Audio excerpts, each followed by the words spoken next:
തദ്ദേശ തെരഞ്ഞെടുപ്പിൽ നടൻ മമ്മൂട്ടിക്ക് ഇക്കുറിയും വോട്ട് രേഖപ്പെടുത്താൻ കഴിഞ്ഞില്ല. വോട്ടർ പട്ടികയിൽ പേരില്ലാത്തതാണ് കാരണം. നടി ആക്രമിച്ച കേസിൽ കോടതി ഇന്നലെ വെറുതെ വിട്ട നടൻ ദിലീപ് ആലുവയിൽ വോട്ട് രേഖപ്പെടുത്തി.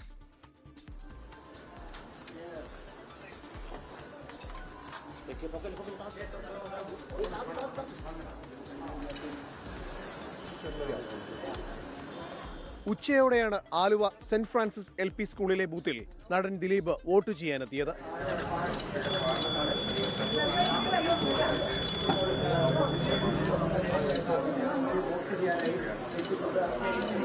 തിരക്കുകൾ മാറ്റിവെച്ച് വോട്ട് ചെയ്യാനെത്താറുള്ള മമ്മൂട്ടിക്ക് തദ്ദേശ തെരഞ്ഞെടുപ്പിൽ വോട്ടില്ല. താമസം മാറിയതിനാൽ കഴിഞ്ഞ തദ്ദേശ തെരഞ്ഞെടുപ്പിലും മമ്മൂട്ടിക്ക് വോട്ട് ചെയ്യാൻ കഴിഞ്ഞിരുന്നില്ല. നിയമസഭയിലും ലോക്സഭയിലും മമ്മൂട്ടി വോട്ട് ചെയ്തിരുന്നു.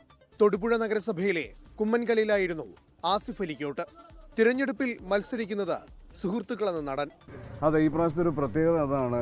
എൻ്റെ കൂടെ കളിച്ചു വളർന്നവരാണ് ഇലക്ഷൻ നിൽക്കുക എന്നുള്ളത്. അപ്പം ഞങ്ങളും എല്ലാവരും വളർന്നെന്നും മെച്ചോർഡായെന്നും ഒക്കെ തിരിച്ചറിയുന്ന ഒരു അവസരം കൂടിയാണിത്. നടി ചിപ്പിയും ഭർത്താവ് രഞ്ജിത്തും തിരുവനന്തപുരം ജവഹർ നഗറിൽ വോട്ട് ചെയ്തു. എറണാകുളം പടമുകളിലായിരുന്നു നടനും സംവിധായകനുമായ ലാലിന് വോട്ട്. നടനും തിരക്കഥാകൃത്തുമായ രഞ്ജി പണിക്കർ കൊച്ചി കടവന്ത്ര സെന്റ് ജോസഫ് സ്കൂളിൽ വോട്ട് ചെയ്തു. പരമാവധി നേരത്തെ വരുന്നത് സ്വാർത്ഥ താല്പര്യമാണ്. കാരണം അധിക നേരം ക്യൂവിൽ നിൽക്കാതെ അധികം വെയിൽ കൊള്ളാതെ വോട്ട് ചെയ്തിട്ട് പോകുക എന്നുള്ളതാണ്. നടനും MLA-യുമായ M. മുകേഷ് കൊല്ലം പട്ടത്താനം ഗവൺമെന്റ് SNDP സ്കൂളിൽ വോട്ട് ചെയ്തു. നടനും BJP നേതാവുമായ G. കൃഷ്ണകുമാർ തിരുവനന്തപുരത്ത് വോട്ട് രേഖപ്പെടുത്തി. News desk 24. ലോകത്തെവിടെയായാലും ഏത് സമയത്തും 24 വാർത്തകളും ഓഗ്മെന്റഡ് റിയാലിറ്റി പാക്കേജുകളും എക്സ്പ്ലെയിനറുകളും വിശദമായി കാണാൻ ഞങ്ങളുടെ YouTube ചാനൽ നിങ്ങൾക്ക് സബ്സ്ക്രൈബ് ചെയ്യാം.